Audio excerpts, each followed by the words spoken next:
This month, Michigan's Attorney General announced a new task force focused on addressing the high rates of violence against Indigenous people. New tonight, our lead alumna spoke with a member of the Pokagon Band of Potawatomi about what this means for tribes across the state. Yeah, guys, I spoke with Chairman Weesaw, and he told me that the issue is twofold. First, the violence Indigenous people face, and second, the lack of needed help.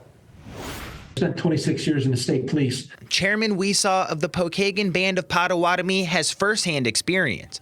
And I can tell you over that time span, was never asked to investigate a single crime specific to Native American citizens. But data backs it up. According to a 2018 study by the Urban Indian Health Institute, there were over 5,000 cases of missing Indigenous women and girls, but only 116 were registered within the DOJ. And a 2016 study by the National Institute of Justice found that 4 out of every 5 American Indian or Alaskan Native have faced some form of violence in their lifetime.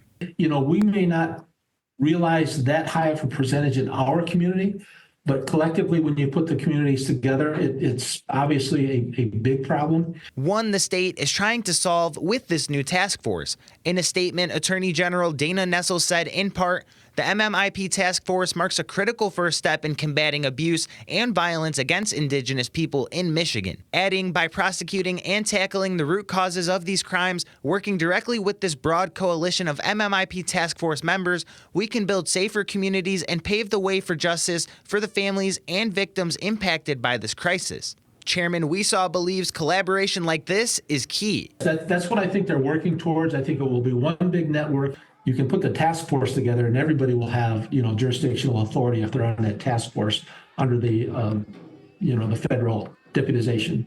And he understands what a network can do, explaining that the Pokagon Band of Potawatomi was able to play a part in the tracking of 2 missing people. The tribe reached out to us from Kansas, said, hey, here's the description of the young man, here's where we think he is. Eventually that person was found. We had a phone call from the tribe out in Washington where they had a missing person, and a female, and they thought she also was in Indianapolis.